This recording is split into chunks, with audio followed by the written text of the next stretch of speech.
Who's your commander? Good luck. Equip. Move to combat. Resolves. Now, before you attack Does me, anyone have an answer? well played. Good game.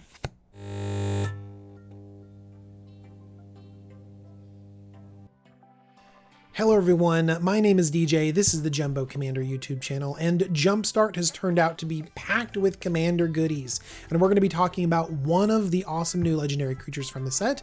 Let's take a look at Zurzoth Chaos Rider. Chaos is a theme in Magic, and this is something that's very polarizing. Some people love it, and others despise it. And so we want to make sure to play Chaos that's fun and exciting and wins games, doesn't just durdle around the entire time. So let's take a look at Zurzoth and this archetype. Zurzoth Chaos Rider is 2 in a red for a 2/3 legendary creature Devil. Whenever an opponent draws their first card each turn, if it's not their turn, you get to create a 1/1 red Devil creature token with, when this creature dies, deals 1 damage to any target. Whenever one or more devils you control attack one or more players, you and those players each draw a card, then discard a card at random. So the creation of devils are great. These are more powerful than normal 1/1 creatures. A goal of this deck is going to be to flood the board with lots of devils. The next ability will fuel our devil creation, making sure that we have lots of them on the battlefield, having them die, and then also messing with our opponent's draws, because you have to discard at random, and that's some chaoticness that could disrupt their plans. In addition, this deck is also going to be making some friends by doing a little bit of group hug. We get the advantage of making devils when each player draws, so giving opponents some extra cards can give us some extra devils. And so this commander has some built-in chaos, so we're going to embrace a little bit of that in this deck. You're going to be surprised at the amount of damage that we can throw around. And so this deck is going to have some politics, some chaos, some group hug, and a lot of damage. This is going to be so much fun. Let's take a look at how this deck plays. Let's talk about draw, and we'll start with hugging draw. Otherworld Atlas and Temple Bell. These artifacts will have everyone drawing, but if we activate them on our turn with our commander on the battlefield, this will give us a card as well, and we'll create 3 devils. Miko Koro and Gaia Reach Sanitarium, these are lands that do something very similar. I really like including lands in this slot because they don't really disrupt our game plan very much, and in a mono red deck we can definitely make room for some utility lands. Pendant of Prosperity and Humble Defector let us make some political deals. We can give an opponent Pendant of Prosperity or Humble Defector, and if they agree to activate them when it isn't their turn, we'll make a devil, and then we'll be able to trade them back and forth. We'll kind of scratch each other's back, it'll be nice. Molten Psyche, Sin Prodder, and Outpost Siege. Molten Psyche makes each player discard their hand and draw that many cards, but if you have enough artifacts, it can deal some damage. This plays really nicely with our damage sub-theme. Sin Prodder gives our opponents the choice to take damage equal to the CMC of our top card, or we get to put it into our hand. We'll be running some damage doublers, and so the choice might be a little bit more painful than they expect. Also, someone's got to volunteer for that, and I've drawn a lot of cards off of Sin Prodder just because no one wants to keep falling on the Sin Prodder sword. Outpost Siege is really nice and flexible. It can either be a draw card, but don't overlook the other mode. If a creature ever leaves the battlefield, that's 1 additional damage. We already really like this effect because it's on all of our devils, and so Outpost Siege can lock up a game if we have enough creatures on the battlefield. Next, we have some really exciting card draw because it's completely chaotic. We don't even know what we're drawing because we're drawing our opponent's cards. Stolen Strategy, Atali Primal Storm, and Grenzo Havoc Razor. Stolen Strategy and Atali can peel things off your opponent's deck, and Grenzo Havoc Razor is really fun. I love goading your opponents. It can spread damage around. We really want that. But then also targeting an opponent specifically, trying to get some card that we need with Grenzo's ability is really strong, especially because we're already going wide with devils. I think Grenzo has got to be one of my favorite cards in Commander, and he is definitely underplayed. Now let's talk about some real chaos. Our goal is for this to be a new kind of chaos deck. So let's get into the chaotic cards we'll be using. Capricious Efreet, Crooked Scales, and Risky Move. Capricious Efreet and Crooked Scales do similar things. We choose a creature we control and a creature an opponent controls. We flip a coin. If we win the flip, we get to destroy their creature. But even if we lose the flip, we can destroy one of our devils and deal some damage, which we kind of want to do anyways. It's not a big threat to lose a devil. Risky Move is similar, but a bit different. Each upkeep, it gets passed around the table to the next player. That player chooses a creature they control and flips a coin. If they lose a flip, they have to give that creature to an opponent. This could be really bad for an opponent that only has good creatures out, but we have mediocre creatures. No, most likely we have a Devil, so this is going to be fine for us. Chaos Wand and Wildfire Devils. Speaking of taking risks, Chaos Wand gives us a random instant or sorcery just right out of our opponent's deck. Wildfire Devils gives us an instant or sorcery at random out of an opponent's graveyard. The randomness is so fun, but this pairs really nicely because we're going to be making them discard a card at random with Zurzoth. So they might have to just throw away something they really, really want and didn't want to discard, and then we have a chance to cast it for free with our Devil. This effect is so chaotic and so fun, but also has the potential to be super powerful. Indomitable Creativity, Divergent Transformations, and Chaos Warp. We have a lot of 1/1s just sitting around, and we really do want them to die, so why not polymorph them into bigger creatures? You know, it is a roll of the dice. We don't have all big Eldrazi sitting in this deck. We could just upgrade to a Sin Prodder, but that's totally fine. There's also nothing wrong with aiming these effects at opponents' creatures. If there's something that you just can't deal with, then just get rid of it. You're going to give them something random, but if you can't deal with their stuff on the battlefield, then it's worth the chance. Boom Pile, Lava Brink, Floodgates, and Coercive Portal. You know, I mentioned that our battlefield is kind of full of dinky creatures, mostly devils, and so sometimes we might be fine with wiping the table. And so if we're going to do that, I'd like to embrace some of the more chaotic forms of board wipe.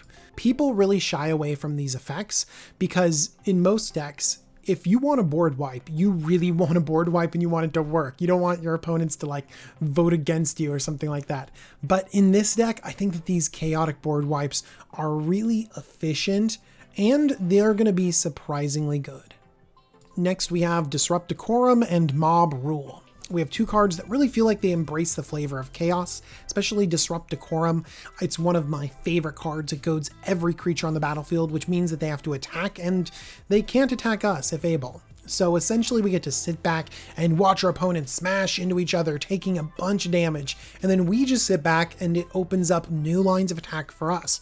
I've been such a fan of Disrupt Decorum. It's win me games that I don't deserve to win. Mob Rule is like a mini insurrection. It's a little bit cheaper, and basically you gain control of all creatures based on their power.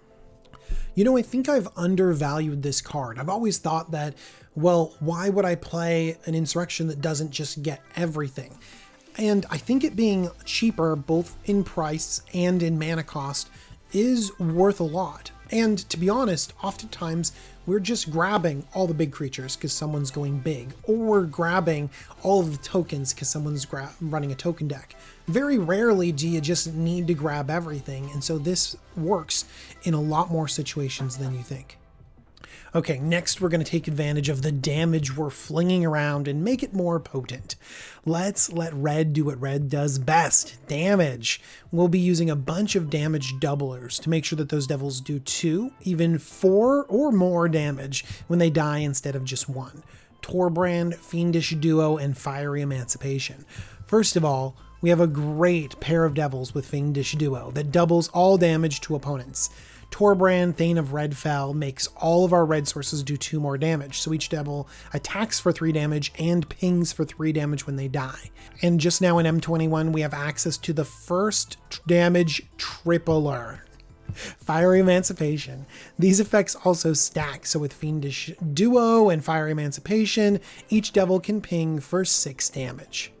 Cavalcade of Calamity is an enchantment that gives us an attack trigger to ping for an extra damage when our devils attack. And there's also a devil that does the same thing for us, Hell Rider. It deals 1 damage whenever any of our creatures attack.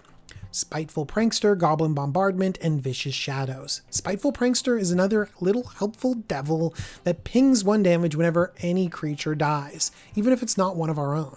Goblin Bombardment is a really helpful sack outlet that lets us trigger our devils and deal extra damage when we finally use it. Vicious Shadows is a 7 mana enchantment, but really this is a game ender.